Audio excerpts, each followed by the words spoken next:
Es muy común que nos cuestionemos, y más común que a los pastores se nos cuestione: pastor, ¿cómo sé que soy cristiano de verdad? ¿Cómo sé que soy salvo y que si me muero voy a la eternidad con Cristo? Mire, pastor, vengo a la iglesia, no falto los domingos, leo la Biblia, no todos los días, pero puedo decir que tengo un hábito de leer la Biblia. Recito versículos, tengo mis versículos favoritos y los recito. Cuando escucho alabanzas me emociono y hay veces que hasta lloro, pastor, con las alabanzas. Otras me hacen bailar, pero la alabanza me emociona. Asisto a todos los estudios de la iglesia, pastor. Estoy pendiente, el de la oración, el de los domingos, pero no estoy seguro de ser salvo. ¿Te ha pasado eso a ti? Quiero que vayas a 1 Timoteo capítulo 6, versículos 11 al 16. 1 Timoteo 6, capítulos 11 al 16. Dice la palabra de Dios: mas tú, oh hombre de Dios, huye de estas cosas y sigue la justicia, la piedad, la fe, el amor, la paciencia, la mansedumbre. Pelea la buena batalla de la fe, echa mano de la vida eterna, a la cual asimismo fuiste llamado, habiendo hecho la buena profesión delante de muchos testigos. Te mando delante de Dios, que da vida a todas las cosas, y de Jesucristo, que dio testimonio de la buena profesión delante de Poncio Pilato, que guardes el mandamiento sin mácula ni reprensión, hasta la aparición de nuestro Señor Jesucristo, la cual a su tiempo mostrará el bienaventurado y solo soberano Rey de reyes y Señor de señores, el único que tiene inmortalidad, que habita en luz inaccesible, a quien ninguno de los hombres ha visto ni puede ver, al cual sea la honra y el imperio sempiterno.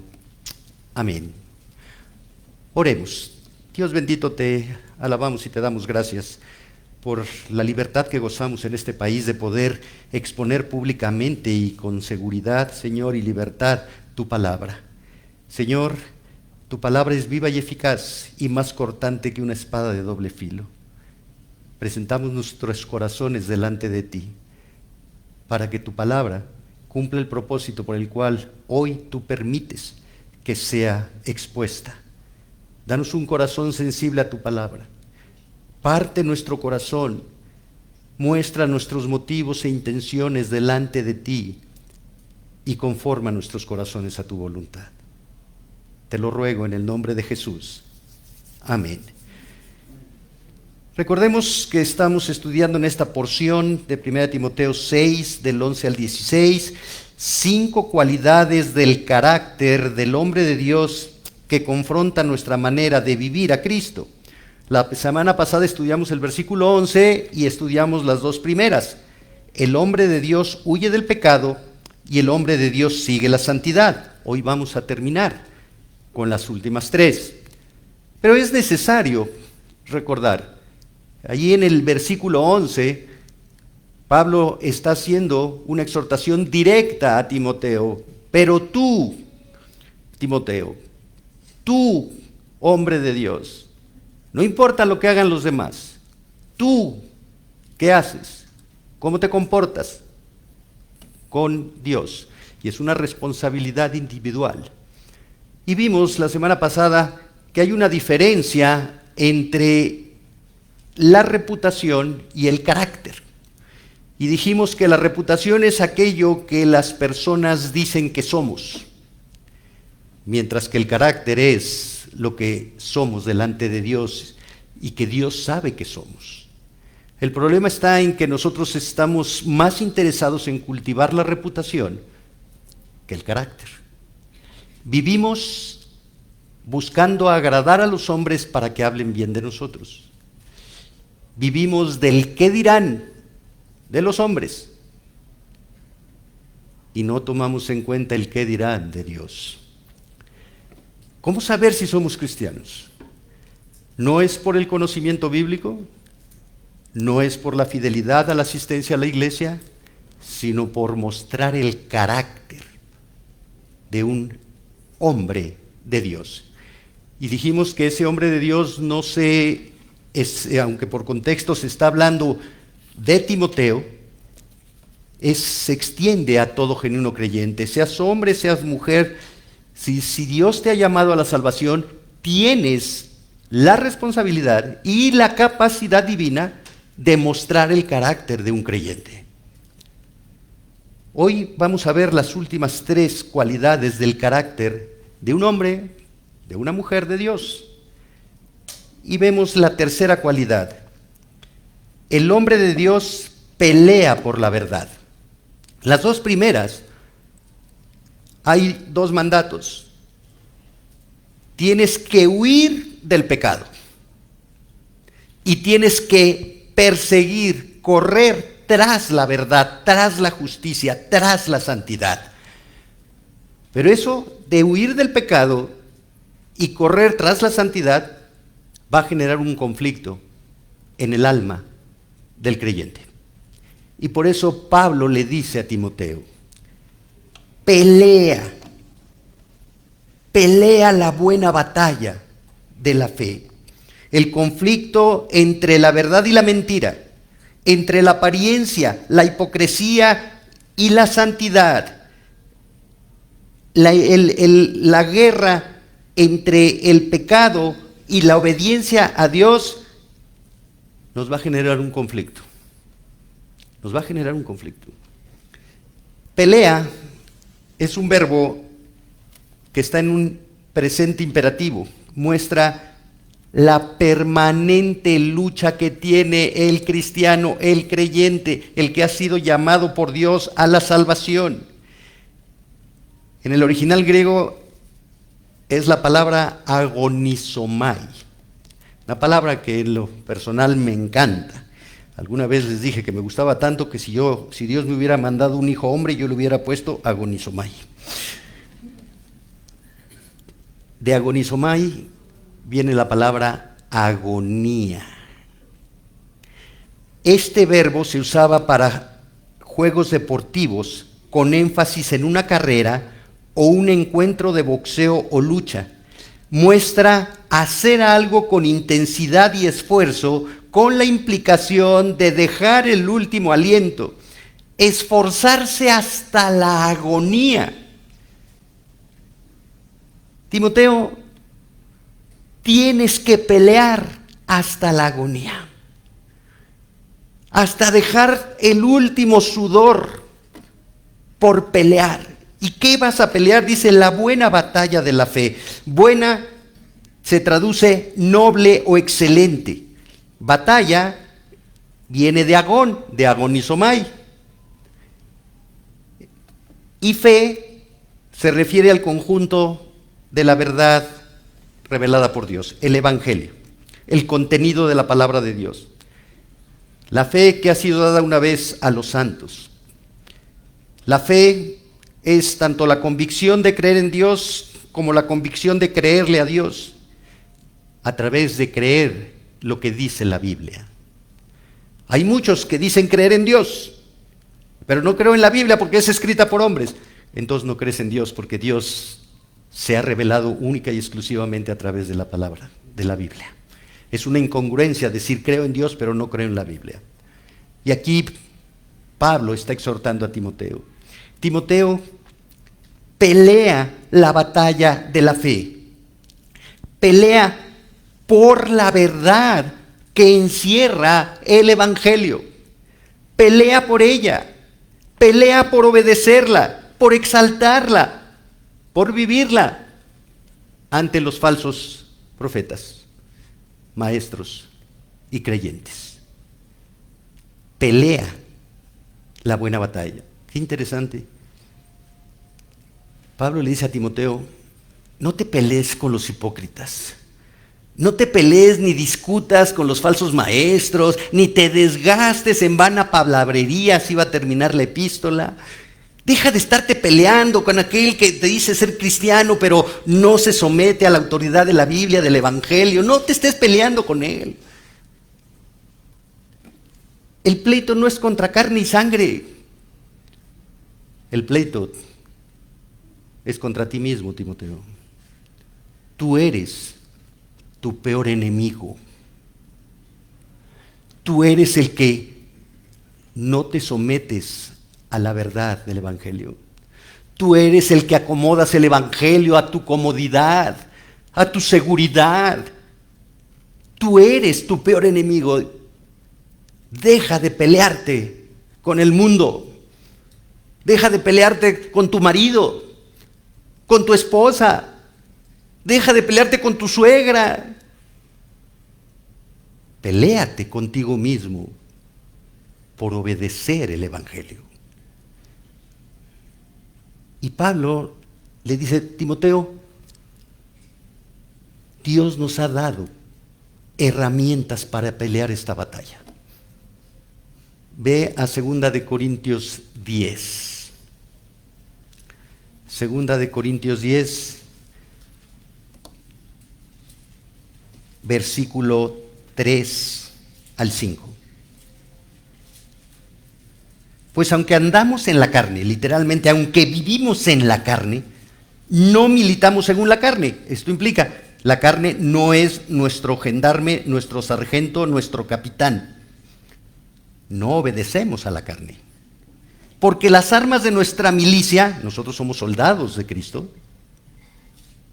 nuestras armas no son carnales, sino poderosas en Dios para la destrucción de fortalezas, derribando argumentos y toda altivez que se levanta contra el conocimiento de Dios y llevando cautivo todo pensamiento a la obediencia a Cristo. No discutas, no argumentes. Las armas no son la imposición de nuestra justicia, de nuestra voluntad, de nuestra razón. Nuestras armas son espirituales. El amor, la misericordia, el perdón, el servicio.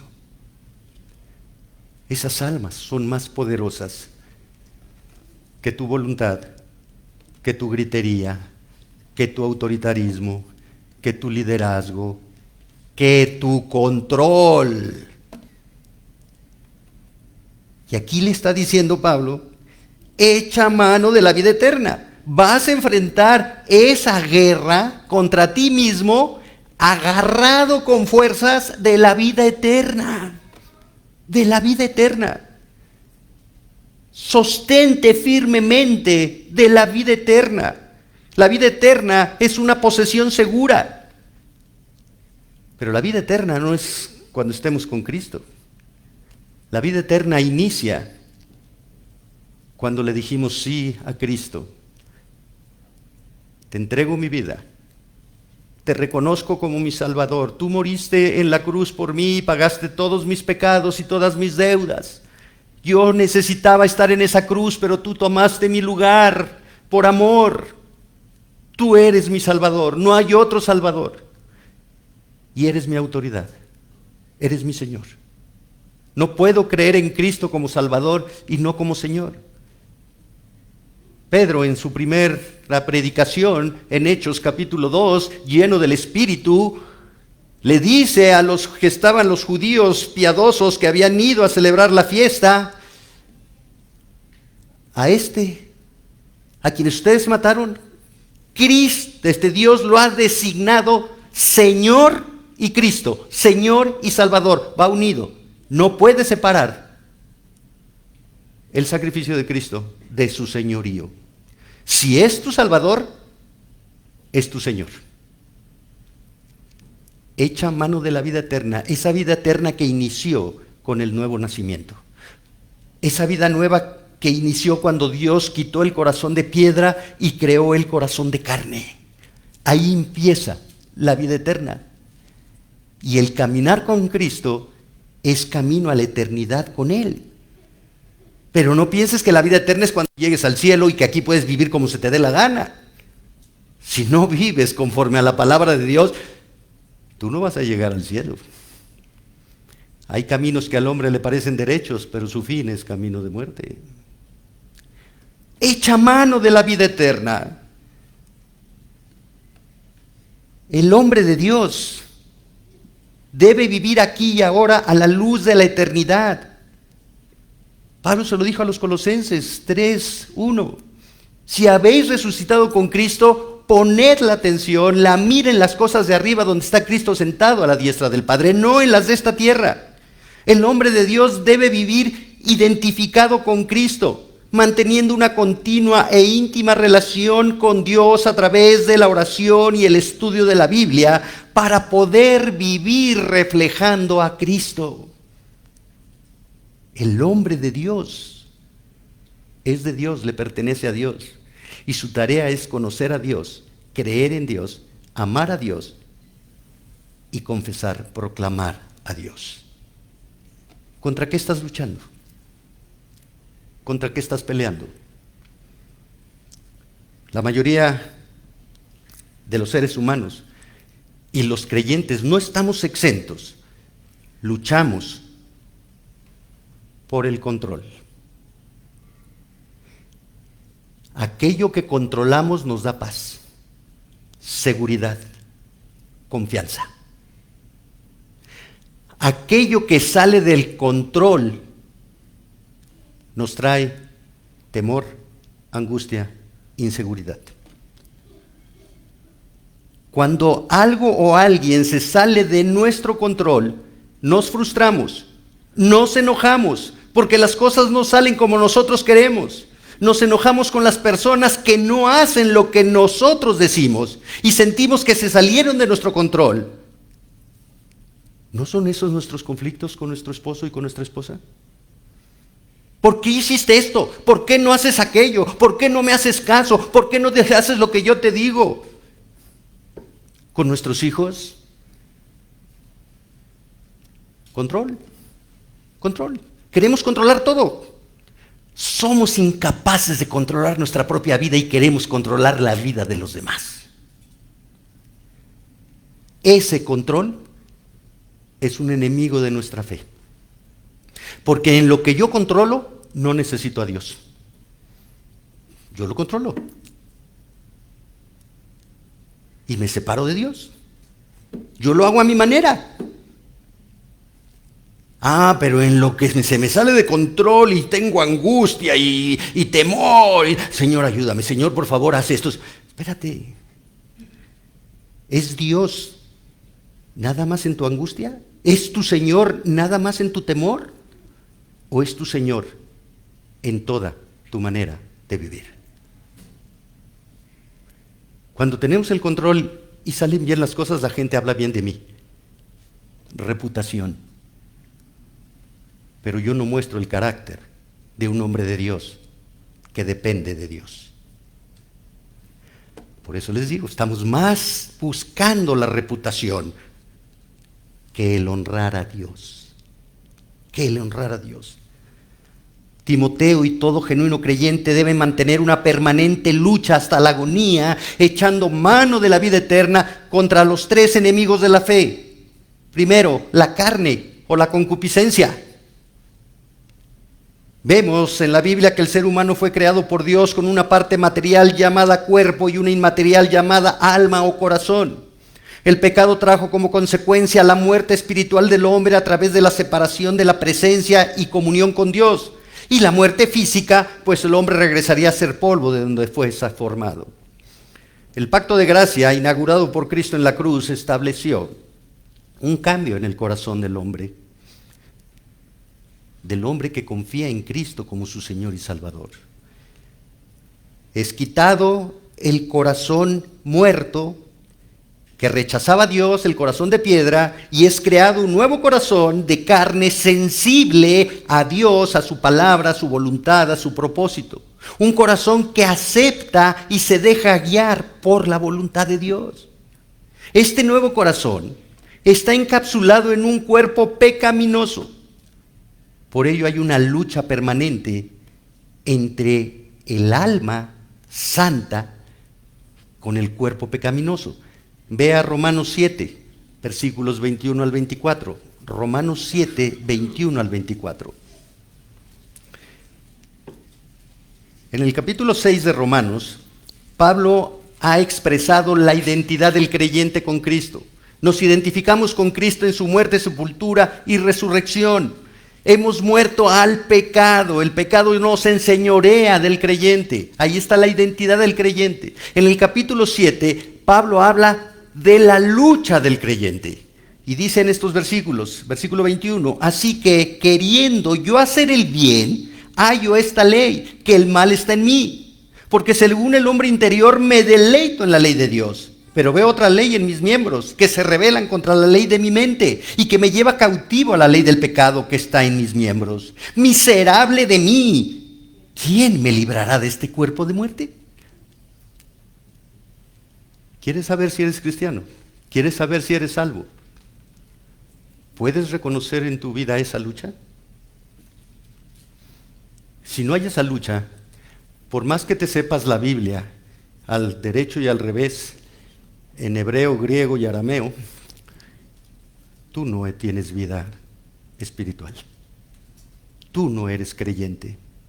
Si no estás luchando contra tu carne, contra tu pecado, tú no tienes vida espiritual. Nadie que no lucha contra su carne, contra su concupiscencia, puede hacerlo si no tiene el Espíritu de Dios y la vida espiritual que Dios le ha dado por gracia.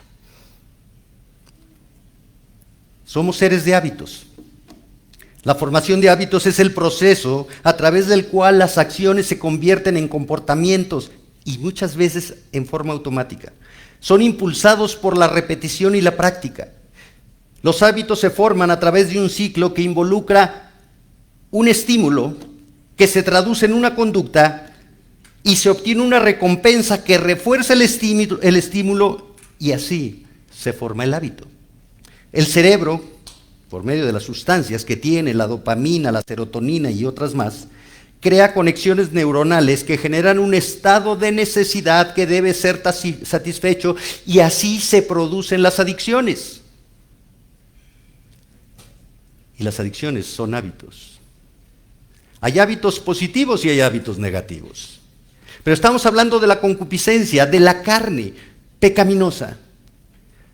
¿Cuántos hábitos pecaminosos generamos en forma automática? En pensamiento, en palabra, en conducta. Y los repetimos, y los repetimos, y los repetimos. ¿Por qué? Porque la recompensa que obtenemos es placentera. El pecado es placentero, hermanos. El pecado es placentero. Aunque dure 5 segundos, es placentero. Tenemos que romper esos hábitos. Mira, todos estamos habituados a pecar. Pensamos primero en nosotros que en Dios. Eso es un hábito.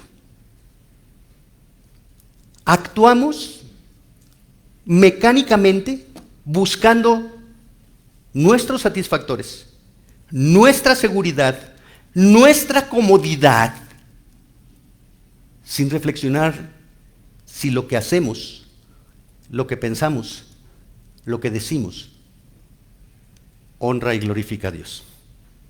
Porque primero pienso en mí. Y eso es un hábito. Eso es un hábito. ¿Sí? Primero pienso en mí. Esa conducta nos produce un placer. Primero estoy yo bien y ya después me dedico al Señor. Ya después me dedico al Señor. ¿Cuántos creyentes primero quieren asegurar su patrimonio? Y ya que tenga lo suficiente para vivir, entonces me podré dedicar al Señor. No, es que así no es la cosa. Primero buscas el reino de Dios y su justicia y Él suple tus necesidades. Pero si tú quieres primero ganar el mundo, ¿Quién te dice que no vas a perder tu alma? ¿Quién?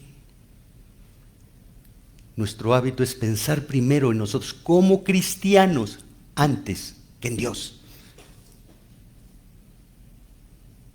Lo que hacemos, lo que pensamos, nunca reflexionamos si glorifica a Dios.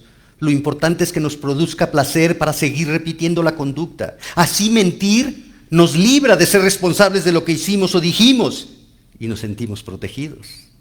Así, criticar a otros nos hace sentir superiores. Yo no soy como él. Juzgarlos y condenarlos nos hace creer que somos justos, poderosos.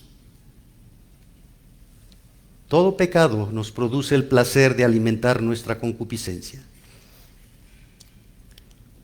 ¿Cómo obtener la victoria sobre la carne? Hay quienes no tienen la lucha y por eso no les interesa tener victoria. En primer lugar, tienes que cambiar los hábitos. La Biblia es muy clara. En el capítulo 12 de Romanos, versículo 1 dice, por las misericordias de Dios. ¿Cuáles misericordias? Las que ha narrado Pablo en los 11 capítulos anteriores, que habla que la salvación es por fe, por medio de la gracia, no por obras. Esas son las misericordias de Dios. Por esas misericordias, os ruego que presentéis vuestro cuerpo en sacrificio vivo, santo, agradable a Dios, que es vuestro culto racional. No os conforméis a este mundo, sino renovaos vuestro entendimiento. ¿Cómo vamos a renovar nuestro entendimiento? ¿Cómo vamos a cambiar esas conexiones neuronales que han creado un hábito de pensar primero en nosotros y hasta el último en Dios, cuando nuestra prioridad como creyentes tiene que ser primero Dios y hasta el último yo? Es primero Dios, después el prójimo y hasta el último soy yo. A través de renovar nuestra mente por medio de la palabra de Dios. No es con buena voluntad. No es con un conocimiento intelectual.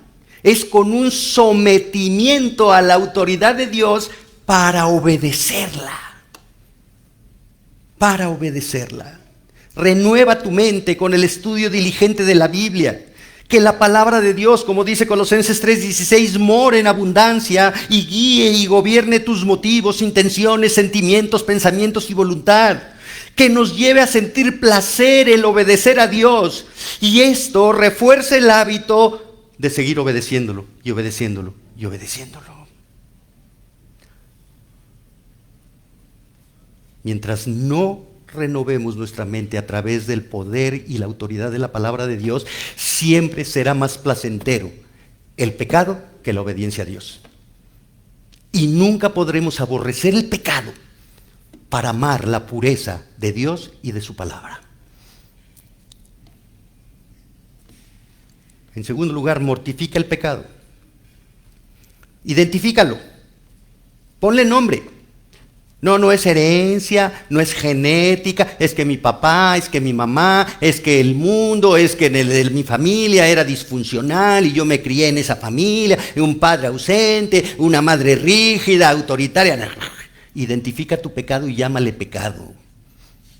Llámale pecado, rebeldía. Identifícalo, reconócelo, confiésalo y no lo alimentes. Deja que se muera de hambre.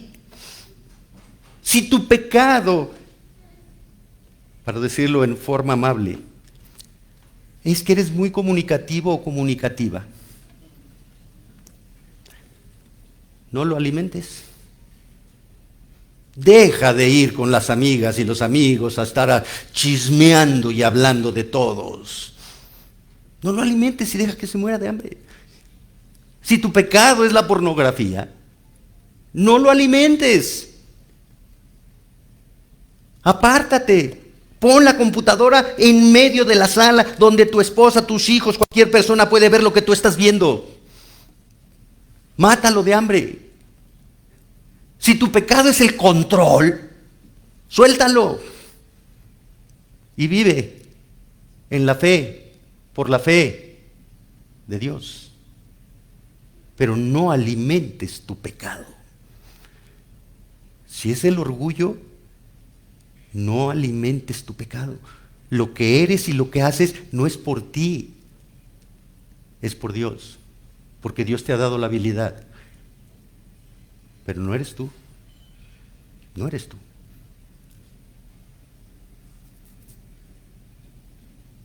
Si pecamos en nuestra forma de hablar, nuestro corazón está corrompido, pues de la abundancia del corazón habla la boca. Limpiemos el corazón y ninguna palabra corrompida. Y la palabra corrompida no necesariamente son groserías. Es más, hoy ya no hay groserías, hermanos.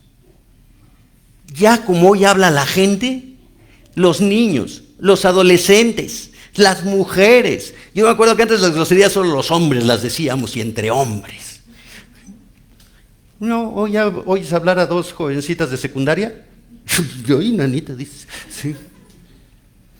Hoy ya no hay groserías. Hoy la grosería es ser decente. Es hablar correctamente. Es no faltarle el respeto al prójimo. Es hablarle de usted al adulto. No, ¿qué es eso? Sí. Entonces no son solo las groserías, las mentiras, la crítica, la exageración, son palabras corrompidas, que muestran un corazón corrupto. Primero limpia el corazón, reconoce el pecado y confiésalo. Si nuestra conducta es el problema, es importante que entendamos que Dios quiere hacedores de su palabra y no tan solo oidores olvidadizos. Hacedores.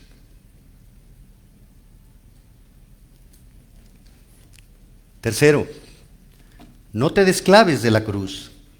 Nuestro viejo hombre fue crucificado con Cristo para destruir el pecado y no ser más esclavo del pecado. Pablo nos recuerda que el creyente genuino vive permanentemente crucificado para mostrar y vivir la vida nueva que Cristo por su gracia le ha otorgado. Con Cristo estoy juntamente crucificado, ya no vivo yo. Y si ya no vivo yo, ya no importa lo que Héctor piense, lo que Héctor quiera, lo que Héctor haga, lo que Héctor diga. Héctor está muerto cuando decidió unir su vida a Cristo. Y ahora, Héctor tiene que vivir mostrando la palabra de Cristo, el carácter de Cristo, la voluntad de Cristo. No te desclaves de la cruz. No te desclaves, no le des vida a tu carne. Vive por el Espíritu, guiado por el Espíritu de Dios para obedecer la palabra de Dios. Has sido comprado por precio, la sangre de Cristo, para hacer la voluntad de Cristo, no la tuya. No te desclaves. El segundo enemigo, el mundo. Jesús dijo, el mundo será una fuente de aflicción para ustedes, los que se me siguen, los que son mis discípulos. Y ustedes deben luchar contra el mundo. Están en el mundo, pero no pertenecen al mundo. Viven en el mundo, pero no viven conforme al mundo. El mundo es un enemigo de la fe. Por ello, el hombre de Dios no ama al mundo ni las cosas que el mundo ofrece, riqueza material sobre riqueza espiritual, reconocimiento humano sobre reconocimiento divino, poder limitado en tiempo y espacio sobre poder eterno, gloria humana temporal sobre gloria eterna. Todo esto significan los deseos de la carne, los deseos de los ojos y la vanagloria de la vida, que no tienen su origen en Dios, sino en el mundo. Pero este mundo será destruido, como lo anuncia Apocalipsis, porque está corrupto por el pecado. El mundo es un enemigo, pero Dios nos ha dado armas para vencer al mundo. Lo acabamos de leer ahí en 2 Corintios 10, versículos 4. ¿Cómo vencer la lucha contra el mundo? Bueno, el genuino creyente está convencido que vive en el mundo, pero su ciudadanía no está en el mundo, su ciudadanía está en el cielo. Por lo tanto, él obedece las leyes del reino de los cielos. Se rige por las leyes del reino de los cielos. El hombre de Dios vive para Dios. Va en contra del mundo, no juzgando, no criticando, no condenando, porque no somos jueces, sino mostrando la verdad, dando testimonio de la verdad, de que Cristo guía nuestras vidas. El hombre de Dios tiene la misma convicción de Pablo. Ve a Gálatas 6:14.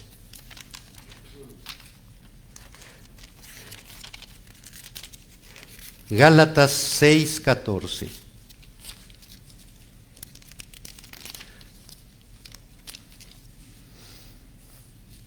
Pero lejos esté de mí gloriarme, sino en la cruz de nuestro Señor Jesucristo, porque en el mundo me es crucificado a mí y yo al mundo. Crucifica el mundo. Mátalo. No permitas que entre en tu pensamiento, que entre en tu corazón. Y muere al mundo. Muere al mundo. No significa que no vivas, que no trabajes, que no busques, sí, el tener satisfechos tus necesidades. Significa que entiendes que son medios que Dios ha dado para que muestres con tu vida que eres de Dios y no del mundo. Tercero, enemigo, Satanás.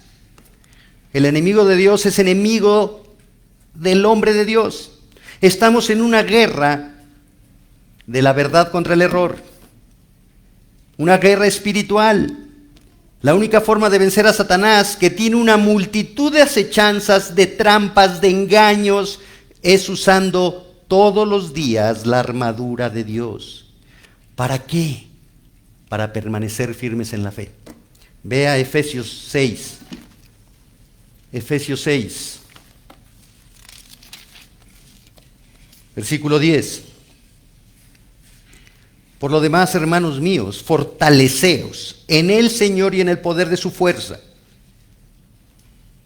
Esto implica dependencia de Dios, no de tu habilidad, de tu conocimiento, de tus recursos materiales, de tu riqueza, de Dios. Vestíos de toda la armadura de Dios para que podáis estar firme contra las acechanzas del diablo. Porque no tenemos lucha contra carne y sangre, sino contra principados, contra potestades, contra los gobernadores de las tinieblas de este siglo, contra las huestes espirituales de maldad en las regiones celestes. Por tanto, tomad toda la armadura de Dios para que podáis resistir en el día malo y habiendo acabado todo, estar firmes. Estad pues firmes, ceñidos vuestros lomos con la verdad y vestidos con la coraza de justicia y calzados los pies con el apresto del evangelio de la paz. Sobre todo tomad el escudo de la fe, con que podáis apagar todos los dardos de fuego del maligno, y tomad el yelmo de la salvación y la espada del Espíritu, que es la palabra de Dios. Toda la armadura es la palabra de Dios. Toda. ¿Cómo vas a vencer a Satanás? Con la palabra de Dios. ¿Con qué venció Cristo a Satanás en el desierto cuando el Espíritu Santo llevó a Jesús para que fuera probado por Satanás? Con la palabra de Dios. Con la palabra de Dios. Sí. No hay ningún versículo que autorice al creyente, al hombre de Dios, a expulsar demonios, a hacer liberaciones. Dice, para que permanezcas firme en la fe. No hay ningún versículo que saque chamucos, que los pisotee, que los remolinee. Son herejías, son falsas enseñanzas. Pedro dice que el diablo anda como león rugiente, buscando a quien devorar, pero permaneced firmes. ¿Y qué va a pasar? Huirá de vosotros. Huirá de vosotros. Por lo tanto, la pelea del hombre de Dios contra estos tres enemigos es una guerra permanente, cruenta, desgastante. Es una pelea diaria contra pensamiento, contra emoción, contra intención, contra motivo, que es contrario a Dios. Es una pelea conmigo mismo. Es una pelea que Pablo deja en claro. A punto de morir, escribiéndole la segunda carta a Timoteo, le dice en el capítulo 4, versículos 6 al 8, he peleado la buena batalla, he acabado la carrera y en toda esta lucha he guardado la fe. Es esta fe la que me fortaleció para permanecer leal a Dios en esa batalla, en esta carrera. Es esa fe la que me mantuvo firme. Y es esa fe la que me va a llevar a recibir la corona de justicia que Dios el juez justo me dará en aquel día, en el día de su regreso. Hasta la agonía, desgastante. Por eso Pablo anhelaba el regreso de Cristo. Es tan desgastante esta pelea con uno mismo, que lo que queremos es que ya estar con Cristo, porque el día que estemos con Cristo, ya no habrá guerra, pelea, pecado que combatir. Todo será paz y calma en el nombre de Dios. Regresando a Timoteo, dice que a esa fe a la cual fuiste llamado, habiendo hecho la buena profesión delante de muchos testigos. Pablo le recuerda a Timoteo el compromiso público que hizo con Dios cuando se sometió su vida al señorío de Cristo y se bautizó. Hiciste un compromiso con Cristo y después ratificaste ese compromiso públicamente. Ay, tú dirás, ay, qué bueno, yo no me he bautizado, entonces yo no califico ahí. No, tu compromiso es con Cristo. Íntima, personal, privadamente. El ladrón en la cruz no se bautizó, pero declaró públicamente que Jesús era rey, que Jesús vencería la muerte, que Jesús regresaría en su reino. Hizo un compromiso y confesó públicamente a Cristo. Y llegamos al cuarto punto. El hombre de Dios es fiel al Evangelio. Dice el versículo 13, te mando una orden delante de Dios que da vida a todas las cosas y de Jesucristo que dio testimonio de buena profesión delante de Poncio Pilato, que guardes el mandamiento. Te mando, te ordeno, le dice Pablo a Timoteo, y pone de testigos a Dios que da vida a todas las cosas y a Jesucristo, el Salvador, el que murió y fue resucitado por Dios. Este Jesús estuvo delante de Poncio Pilato. En ese momento, el hombre que tenía la autoridad sobre Jesús. Y Jesús no se echó para atrás. Dio la buena profesión, confesó la verdad. Pilato le dijo, ¿de verdad eres rey? Para eso he nacido. Ah, entonces es verdad. ¿Qué es la verdad? No lo negó. ¿No sabes que yo tengo autoridad sobre tu vida? No la tendría si no viene de arriba. Te es dada de arriba, no es tuya.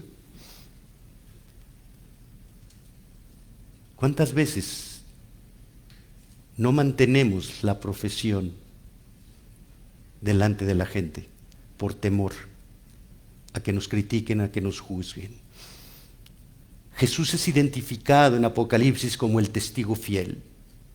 Jesús le dijo a sus discípulos, sí, ahí en el libro de Hechos, capítulo 1, versículo 8, y recibiréis poder, y me seréis testigos. El Espíritu Santo. Y el Espíritu Santo hace testigo a todo genuino creyente, a todo hombre de Dios, pero tiene que ser testigos fieles de Cristo. No testigos temerosos. Ay, ¿tú eres cristiano? Sí, pero no fanático. Ay, pero nada más los domingos. O eres o no eres. Y Pablo le dice, Timoteo, te encargo delante de Dios y de Jesucristo como testigos, que guardes, que vigiles, que obedezcas el mandamiento. ¿Cuál mandamiento? La palabra de Dios, el Evangelio. Guárdalo, protégelo, no lo alteres. ¿Por qué? Porque después le dice, sin mácula ni reprensión, sin mancha. Esto implica Timoteo, la única forma de proteger el Evangelio es sometiéndote a él, viviendo el Evangelio.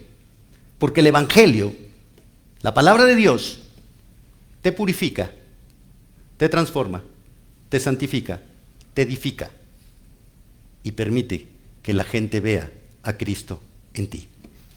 Pero hazlo sin mancha, no lo alteres, no cambies el Evangelio, no acomodes el Evangelio, porque entonces lo manchas. Y sin reprensión, no hagas nada que merezca ser reprendido. Si tú manchas el Evangelio, rebajándolo, acomodándolo a ti como los falsos maestros, los falsos pastores que ha hablado que hay en Éfeso, entonces vas a ser merecedor de una reprensión. De una reprensión.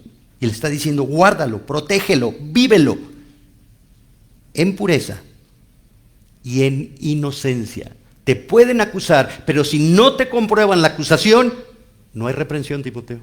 No hay reprensión. Y el último punto, el hombre de Dios es fiel hasta el final. ¿Hasta cuándo tengo que guardar el mandamiento? Sin mácula ni reprensión, hasta la aparición de nuestro Señor Jesucristo. Timoteo debía ser no solamente fiel de manera permanente hasta el regreso de nuestro Señor Jesucristo. Te tengo una buena noticia. Estamos más cerca del regreso de Jesucristo que Timoteo. Te tengo una mala noticia. Si no guardamos el Evangelio sin mácula ni reprensión, si no vivimos con la mirada puesta en el regreso de Cristo, nos vamos a llevar una sorpresa desagradable. En Hechos 1:11 los ángeles le dijeron a los discípulos que este mismo Jesús que ha sido tomado de vosotros al cielo, así vendrá como le habéis visto ir al cielo. Dios ha provisto un futuro glorioso para el hombre de Dios. Por lo tanto, el hombre de Dios mantiene la convicción, su atención en esa verdad. Es tan desgastante la lucha, la pelea, que lo que quiere es que Cristo venga. Sé honesto, sé honesta. ¿Quieres que Cristo venga? ¿Anhelas en tu corazón que Cristo venga? Hermanos, muchos cristianos no quieren. No, es que tantito. Quiero conocer a mis nietos. ¿Sí? Oye, pero ni hijos tienes, por eso. ¿Sí? Nomás esto. Quiero viajar. ¿De veras? Entonces estás amando más al mundo que a Dios. Si no hay un anhelo en el corazón de estar con Cristo y de que venga Cristo, no somos hombres de Dios. No somos hombres de Dios. Y por eso no guardamos el Evangelio. Y por eso pensamos primero en nosotros que en Dios. Y por eso estamos más atentos a nuestra reputación. ¿Qué dice la gente de nosotros? Ay, mira qué bien predica. Ay, mira qué iglesia tiene. Ay, mira qué esto. Mira. Y no tomamos en cuenta a Dios. Queremos controlar hasta el regreso de Cristo. Nadie sabe cuándo. Y hay herejes que te dicen, en 2 años, en septiembre, al mediodía, en la noche, ya hice cuentas. Ni los ángeles que están con el Señor saben. ¿Vas a ver este falso maestro que pone fechas al regreso de Cristo? El regreso de Cristo es inminente, seguro, pero nadie sabe cuándo. Por eso el hombre de Dios vive con las maletas hechas. Señor, ¿ya viniste? Me voy contigo, porque mi corazón anhela estar contigo. Si no anhela, tu corazón es o porque no conoces a Dios y no tienes vida espiritual, o porque no tienes el carácter cristiano. Y termina Pablo en los versículos 15 y 16 con una hermosa doxología a Dios Padre. No es a Cristo, a Dios Padre. Dice el versículo 15, la cual a su tiempo mostrará el bienaventurado y solo soberano, Rey de reyes y Señor de señores. ¿Quién va a mostrar la venida de Cristo? Dios Padre. Habla de bienaventurado, Macarios, implica bendito, pero esta palabra al referirse a Dios afirma el gozo santo y perfecto y eterno de Dios por el cumplimiento de su plan. Y habla del solo soberano, en el griego monos dunastes, que significa el único gobernante de la creación. No hay otro. Aquí está hablando de la exclusividad del poder de gobernar de Dios, que es el creador. La soberanía de Dios debe ser la doctrina más alentadora y reconfortante para el hombre de Dios. Todo está bajo el gobierno de Dios, todo está bajo el control de Dios, todo se va a cumplir precisamente en el tiempo de Dios. Cuando entendemos la soberanía de Dios y que dentro de esa soberanía no solo está la predestinación, sino está la glorificación. Y cuando entendemos que en ese gobierno perfecto, santo y eterno de Dios se nos afirma que nada nos puede separar de Dios, ni la escasez, ni la abundancia, ni la enfermedad, ni la muerte, ni la vida. Entonces, ¿por qué vivimos angustiados? ¿Por qué vivimos temerosos? ¿Por qué vivimos desconfiados? Porque una cosa es creer intelectualmente y otra cosa es mostrar la confianza obedeciendo la palabra de Dios. Mientras no bajemos el conocimiento intelectual al corazón para motivar la voluntad y movernos a la obediencia a Dios, seguiremos queriendo controlar hasta Dios y no dejándonos controlar por Dios. Rey de reyes y Señor de señores establece el poder soberano, la autoridad soberana que tiene Dios. Y aun y cuando a Jesús se le reconoce aquí, también a Dios se le reconoce en el Antiguo Testamento como el Rey de reyes. Ahí Moisés en Deuteronomio 10:17 nos lo muestra. Porque Jehová vuestro Dios es Dios de dioses y Señor de señores, Dios grande, poderoso y temible, que no hace acepción de personas ni toma cohecho. Y agrega el versículo 16, el único que tiene inmortalidad. Esto implica que es el único, el que no es afectado por la muerte. Por lo tanto, afirma la eternidad de Dios, que habita en luz inaccesible, mora en una luminosidad sin acceso, como lo expresó el salmista. Dios, el que se cubre de luz como de vestidura. Esta luz inaccesible muestra la santidad esplendorosa, perfecta de Dios. Y es tan esplendorosa esa santidad que ninguno de los hombres ha visto ni puede ver. Esa santidad es imposible para el hombre, aún para el hombre de Dios, que está luchando con su cuerpo, con su concupiscencia pecaminosa, no puede ver a Dios. Puede estar en la presencia de Dios por el sacrificio de Cristo a través de la oración, pero no puede ver a Dios. ¿Cuándo vamos a ver a Dios? Cuando nuestro cuerpo sea glorificado. ¿Qué implica la glorificación? Que me tengo que morir, o me muero, o el Señor viene estando yo vivo y me arrebata. Y en ese momento mi cuerpo es transformado, adaptado para estar en la presencia de Cristo. Porque Cristo es la imagen del Dios invisible. Aún en la eternidad al que vamos a ver es a Cristo, que es Dios. ¿Te quieres morir? ¿Quieres ser glorificado? No que me voy a matar, no, porque Dios, la Biblia no dice mátate para que veas a Cristo. Pero significa no tengas temor a la muerte, porque el paso de la muerte es la gloria con Dios.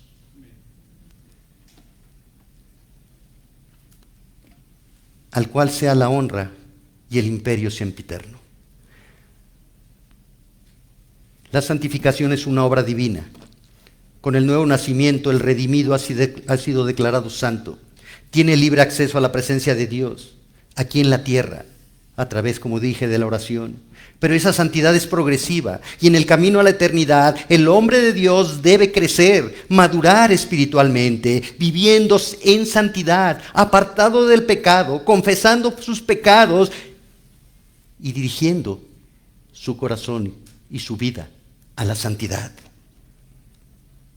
Sin santidad nadie va a ver a Dios. Nadie. Tenemos que cultivar la santidad. Tenemos que pelear la buena batalla. Porque sólo así estaremos delante del Salvador. Y por eso Pablo termina diciendo que es este maravilloso Dios que dio a su Hijo unigénito para el perdón de los pecados, el único que merece la honra y el imperio sempiterno, el único que merece honor, grandeza, porque su poder es perfecto y eterno. En el único en que puedes confiar es Dios, porque Dios es suficiente para todos tus problemas, para todos tus pecados, para todos tus temores, para todas tus desconfianzas. Necesitamos guiar nuestro corazón a la obediencia a Dios. La única forma de saber si eres salvo es vivir diariamente la buena batalla de la fe, asirte de la vida eterna, aborreciendo el pecado y amando la pureza de Dios y de su palabra, viviendo en santidad, dejando de querer controlar el mundo, dejando de querer controlar al prójimo, de querer controlar las situaciones y dejándote controlar por la gracia, por la misericordia, por el poder y la fidelidad de Dios. Vea 1 Timoteo 1:17.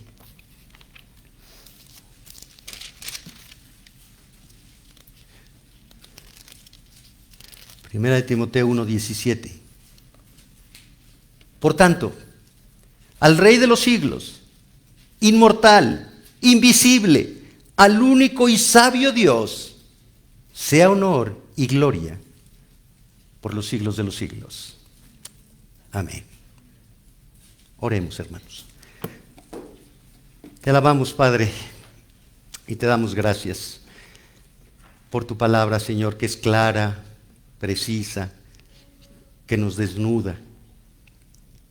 Señor, perdónanos por vivir en apariencia, por jugar a la actuación, poniéndonos máscaras para representar algo que tú sabes que no somos. Señor, danos un corazón sincero, que reconozca sus pecados y se arrepienta de ellos. Danos un corazón que aborrezca el pecado y ame la pureza, la santidad de tu palabra, para que podamos vivir conforme a tu voluntad. Danos un corazón que anhele tu regreso, Señor, para ya no estar luchando contra la maldad, contra el pecado, contra nosotros mismos, para que este cuerpo mortal sea transformado y adaptado para estar en tu presencia. Porque cuando estemos contigo, no habrá lucha, guerra, pelea, dolor, ni lágrima. Pero mientras no aprendamos a vivir aquí santamente, no podremos anhelar estar contigo. Señor, que no amemos el mundo, sino que amemos tu regreso. Bendice a tu iglesia, edifícala con tu palabra y transforma a cada uno de tus hijos para que podamos mostrar el evangelio del arrepentimiento y del perdón de los pecados. Es en el nombre de Jesús que te lo pedimos, Señor. Amén.